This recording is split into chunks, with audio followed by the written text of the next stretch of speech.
If he truly loves you, he will not always give you emotional certainty. That sounds unsettling because we are taught that love should feel clear, steady, and predictable. But love that touches the deepest layers of the psyche does not simply comfort, it awakens. An awakening often feels like confusion before it feels like clarity. Confusion in love is not always a red flag. Sometimes it is a signal that something real is challenging old emotional patterns, forcing growth instead of familiarity. Love that reaches the soul does not soothe the ego. It questions it. Real love disrupts old emotional patterns not because it is cruel or confusing by nature, but because it enters parts of the psyche that were shaped long before conscious choice existed. Long before we learned how to speak, we learned how to attach. We learned what love felt like through absence or presence, through warmth or unpredictability, through consistency or emotional distance. These early impressions quietly became templates. Over time, the mind stopped asking whether these patterns were healthy and began asking only whether they were familiar. Most people do not fall in love with what is good for them. They fall in love with what they recognize. If love once required endurance, then struggle feels meaningful. If love once required silence, then emotional distance feels normal. These patterns settle deep into the nervous system and begin to operate automatically. They feel like intuition, but they are often only memory repeating itself. When real love enters, it does not follow these scripts. It does not demand that you earn affection through anxiety or sacrifice.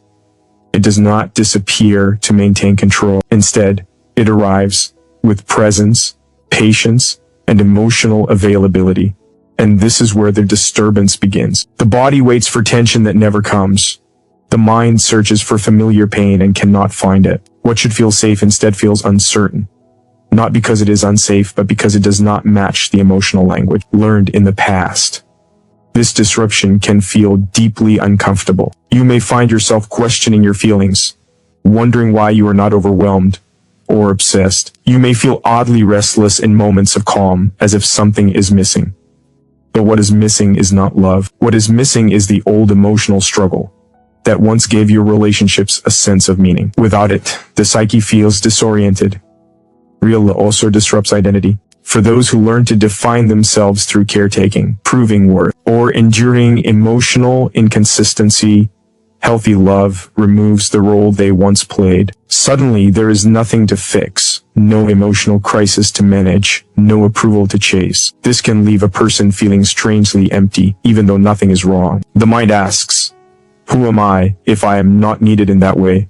That question is unsettling, but it is also the beginning of growth. In this space of disruption, old defense mechanisms begin to surface. You may feel the urge to create distance, to test the relationship, or to return to familiar dynamics. This is not self-sabotage in the dramatic sense. It is the psyche attempting to restore balance by returning to what it knows. The unconscious prefers familiar pain over unfamiliar peace because familiar pain feels predictable. Many people interpret this inner tension as a sign that love is fading. In reality, it is the opposite. Real love is exposing the emotional conditioning that once governed your choices. It is revealing how much of your past still lives inside your present reactions. This awareness can be painful, but it is also liberating. Studies in attachment psychology show that secure relationships often feel less intense at first than unstable ones, especially for individuals with anxious or avoidant patterns. Over time, however, these secure bonds create deeper satisfaction, emotional resilience, and a stronger sense of self. The confusion experienced early on is not a lack of connection, it is the nervous system learning a new rhythm. Real love teaches the body to relax where it once braced for impact, teaches the mind to trust where it once anticipated loss. But learning something new requires unlearning something old, and unlearning is rarely gentle.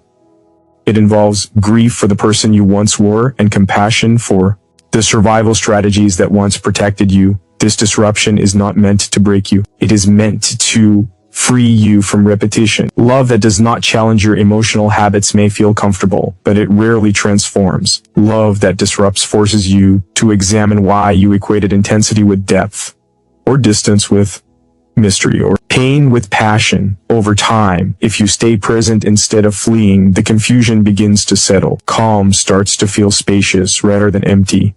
Consistency begins to feel reassuring rather than dull. You realize that love does not need to wound you to prove its sincerity. It does not need to destabilize your sense of self to feel alive. Real love rewires the inner world slowly. It does not shout. It does not overwhelm. It works quietly, reshaping expectations, softening defenses, and teaching the nervous system that connection can exist without suffering. And when this shift finally takes root, you recognize something profound. The confusion was never a sign that love was wrong. It was a sign that something old was losing its hold. Real love mirrors unhealed parts of you in ways that are often misunderstood and quietly resisted. We are taught to believe that love should make us feel complete, confident, and endlessly affirmed. Yet the most transformative love does not simply reflect what we admire in ourselves. It illuminates what we have learned to hide. It brings our unfinished inner work into the light, not to shame us, but to make healing unavoidable. Every person carries fragments of experience that were never fully processed. Moments when emotions were dismissed, needs were unmet, or vulnerability was met with silence. These experiences do not vanish with time.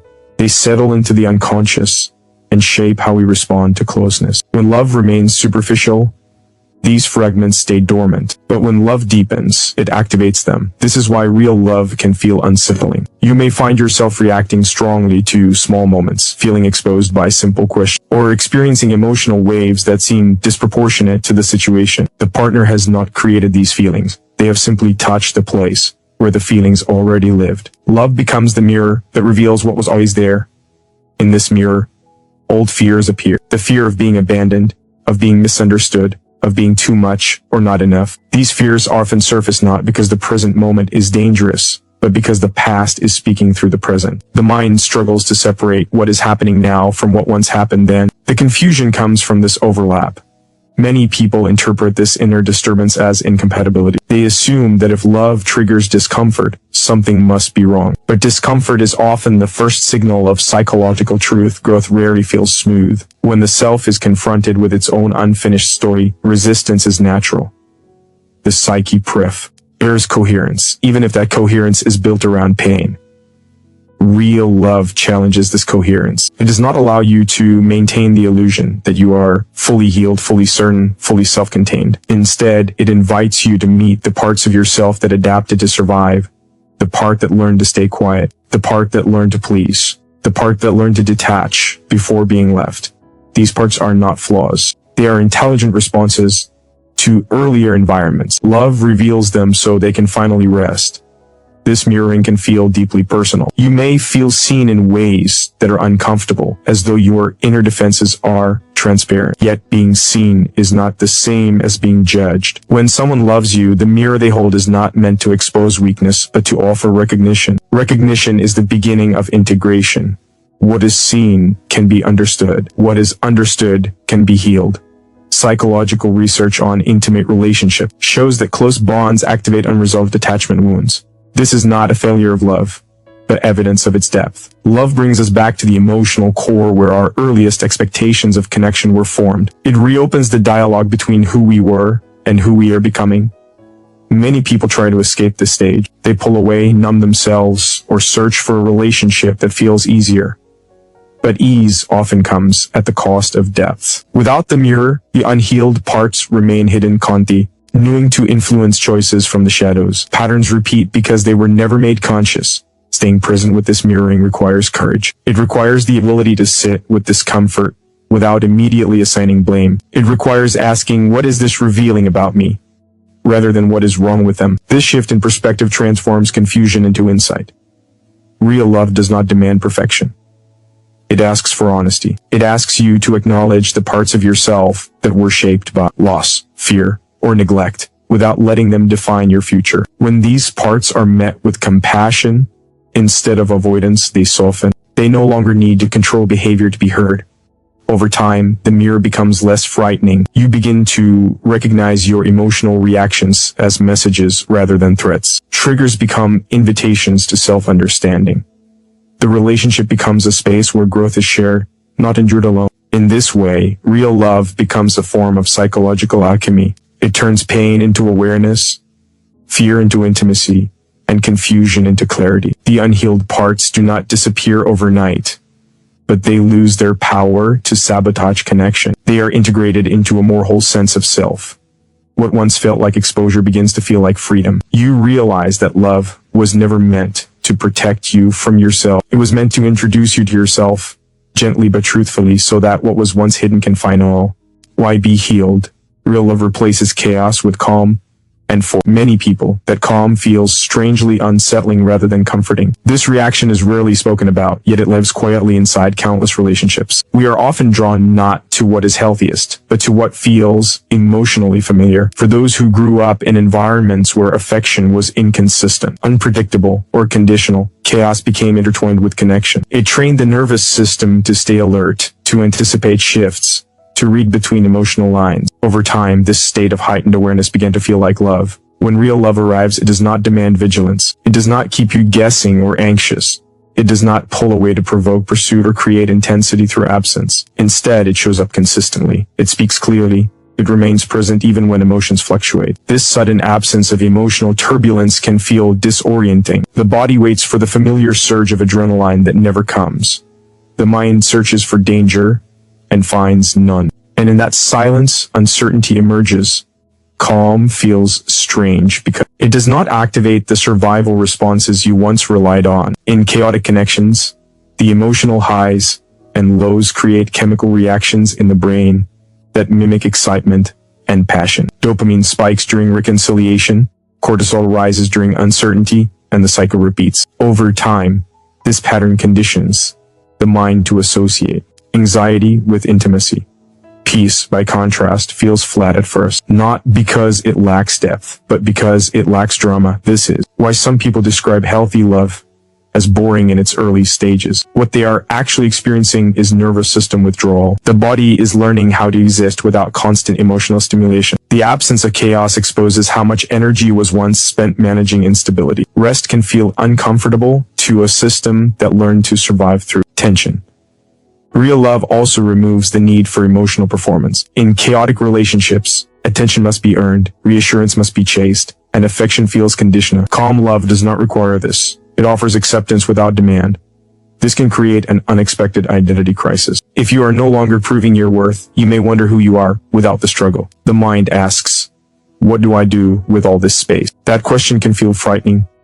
Many people unconsciously attempt to recreate chaos in these moments. They overanalyze, test boundaries, or misinterpret neutral behavior as rejection. This is not self-destruction. It is the psyche attempting to return to a known rhythm. The unfamiliar calm threatens old emotional structures, and the mind resists change even when change is healing. From a psychological perspective, secure attachment lowers stress hormones and stabilizes emotional regulation. But for those unaccustomed to safety, this regulation can feel like emotional numbness.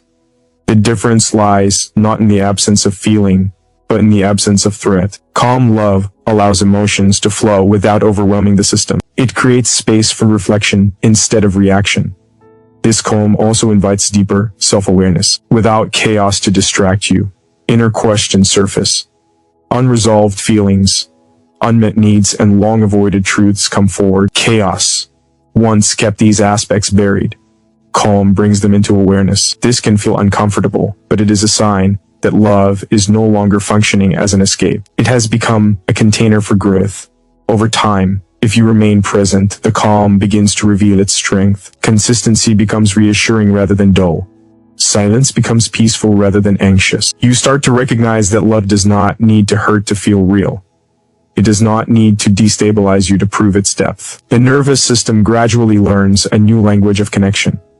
This shift often brings grief. Grief for the years spent equating intensity with intimacy. Grief for the relationships that taught you to confuse anxiety with passion. Allowing this grief to exist is part of the healing process. It marks the transition from survival-based attachment to conscious connection. As calm settles in, trust deepens. Not the fragile trust built on constant reassurance, but a quiet trust rooted in consistency. You begin to believe that presence will remain even in disagreement, that affection will not disappear when emotions shift.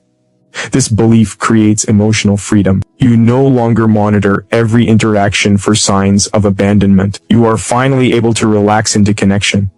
Real love does not eliminate all uncertainty, but it removes unnecessary fear. It teaches the body that safety can coexist with intimacy. What once felt strange gradually becomes grounding. And one day you realize that the calm you once questioned is not emptiness at all. It is the foundation upon which lasting love is built. Real love teaches the difference between being wanted and being chosen, and this distinction reshapes the way a person understands connection, worth, and intimacy. Being wanted often arrives with intensity. It is loud, urgent, emotionally charged. It makes you feel desired in the moment, seen through passion, pulled into someone's orbit by attention and attraction. Being chosen, however, unfolds quietly. It is steady rather than dramatic, consistent rather than overwhelming. And because many people grow up learning to associate love with intensity, this quieter form can feel unfamiliar, even confusing. To be wanted is to be desired when conditions are favorable. It thrives on mood, chemistry, and availability. It can feel intoxicating because it feeds the ego and validates longing. But desire alone does not require responsibility. Someone can want you deeply and still disappear when circumstances change. Wanting is emotional. Choosing is intentional. Real love introduces stuff. It is difference through experience rather than explanation. When someone chooses you, they do not rely on constant reassurance to prove affection. They show up even when emotions fluctuate, even when life becomes inconvenient. This can feel unsettling if you are used to love being proven through grand gestures or emotional urgency. The absence of drama may feel like absence of care, when in truth, it is the presence of commitment. Many people carry wounds that make them equate being wanted with being valued. If affection was inconsistent early in life, attention became currency. Love felt like something that had to be earned, chased, or maintained through effort. Being chosen disrupts this pattern. It removes the chase. It removes the anxiety. And without those familiar sensations, the mind searches for meaning. You may find yourself wondering whether something is missing, not because the love is lacking, but because the emotional labor you once associated with connection is no longer required. Being chosen does not demand that you prove your worth daily. It affirms it quietly. For someone accustomed to survival-based attachment, this can feel strangely empty at first. Being wanted excites the nervous system. Being chosen calms it. One creates anticipation and uncertainty, the other creates trust. Over time, trust does something profound. It allows you to stop monitoring behavior for signs of abandonment. It gives you permission to rest emotionally. This rest can feel vulnerable. Without constant validation, you are left alone with your sense of self. And this is where growth begins. Real love also reveals that being chosen is not about perfection. It does not mean you are always desired in the same way or with the same intensity. Desire fluctuates. Choice remains. This challenges the belief that love must always feel passionate to be real. In truth, passion is one expression of connection, not its foundation. There is a quiet dignity in being chosen. It does not announce itself. It is visible in small, consistent acts. Remember details, follow through, presence during difficulty. These moments rarely trigger emotional fireworks, but they build something far more resilient. They create safety. And safety allows intimacy to deepen beyond surface attraction. Many people leave relationships at this stage, mistaking stability for stagnation. They chase the feeling of being wanted again, not realizing that what they are abandoning is the very thing that could heal them. Wanting keeps the nervous system activated. Choosing allows it to settle. One sustains longing, the other sustains love. As time passes, being chosen begins to reshape self-worth. You start to internalize the belief that you do not have to earn connection through effort or endurance. You begin to trust that love does not vanish when you are tired, imperfect, or emotionally honest. This trust changes how you show up in relationships. You become more authentic because you are no longer performing for affection. Real love also teaches that choosing is mutual. It invites you to choose in return, not out of fear of loss, but out of clarity. Choosing someone means seeing them fully, beyond the initial desire, and still remaining present. It means commitment to growth, rather than attachment to fantasy. This understanding often arrives slowly. At first, being chosen may feel less exciting than being wanted, but over time its depth reveals itself. The calm becomes grounding. The consistency becomes reassuring. The quiet presence becomes a source of strength rather than doubt. Eventually, you realize that being wanted made you feel special for a moment, but being chosen makes you feel safe over time. One feeds longing, the other builds a life, and in that realization, love transforms from something you chase into something you stand within, steady and whole. Real love forces growth instead of escape.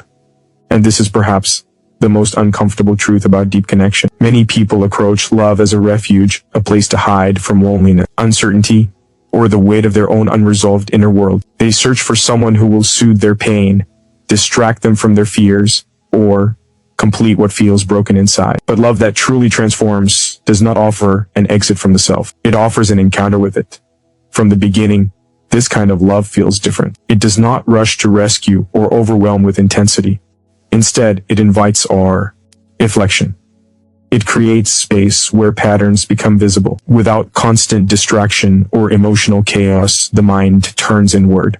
Questions arise that were once avoided. Why do I react this way? Why does closeness feel threatening? Why do I fear losing myself in connection? These questions are not accidents. They are invitations. Escape has always been easier than growth. In unhealthy relationships, escape hides in plain sight. It appears as obsession, drama, or emotional dependency. These states keep attention focused outward, on the other person, rather than inward. They provide relief from self-examination. Growth-oriented love removes these distractions. It does not consume your identity or absorb your pain. Instead, it asks you to take responsibility for your inner life. This responsibility can feel heavy. When someone truly loves you, they do not try to fill every void or fix every wound. They stand beside you rather than in front of you. This can feel disappointing if you expected love to save you. But it is precisely this stance that creates the conditions for growth. You are no longer avoiding yourself through another person. You are learning to meet yourself with awareness. Many people resist this stage. They feel restless, dissatisfied, or confused. They might believe the relationship lacks excitement or depth. In reality, it lacks escape. The familiar highs and lows are gone, and without them, the unresolved self steps forward. This confrontation can be uncomfortable, even frightening. Growth requires letting go of old identities that were built around survival. The part of you that needed, to be chased, or to be rescued begin to lose its function. Real love also challenges avoidance in subtle ways. It encourages honest communication rather than silence. It supports boundaries instead of enmeshment. It respects individuality instead of demanding fusion. Each of these elements pushes against the instinct to disappear into another person. Instead, love becomes a place where two whole individuals meet rather than two incomplete selves clinging together. This process often awakens grief. Grief for the years spent escaping instead of healing. Grief for the belief that love would one day arrive and erase all inner pain. Allowing this grief is part of growth. It marks a transition from fantasy to reality, from dependency to partnership. Psychologically, growth-oriented love strengthens the sense of self. It reduces anxiety not by eliminating challenges, but by increasing resilience. You learn that discomfort does not equal danger. You discover that you can feel uncertain and still remain connected. This realization changes how you relate not only to love, but to life itself. As growth continues, a quiet confidence emerges. You stop seeking validation to confirm your worth. You stop using relationships to escape loneliness. Instead, you bring yourself fully into connection. Love becomes a place of expansion rather than avoidance. You grow not because you are forced, but because you are supported. Over time, you recognize that real love does not promise ease. It promises evolution. It asks you to shed old defenses, to examine inherited beliefs, and to choose presence over avoidance. This is not a loss of freedom. It is a deeper form of it. You are no longer running from yourself. You are becoming yourself. What once felt challenging becomes empowering. The relationship no longer serves as a refuge from inner work, but as a companion through it. And in that shift, love reveals its true purpose, not to help you escape who you are, but to help you grow into who you are capable of becoming. Not all confusion in love is a warning sign. Sometimes it is the soul adjusting to a healthier reality. Ask yourself, is this confusion coming from his inconsistency or from my growth? Because when love is real, it doesn't just touch the heart, it rearranges the inner world. And anything that powerful will never feel simple at first.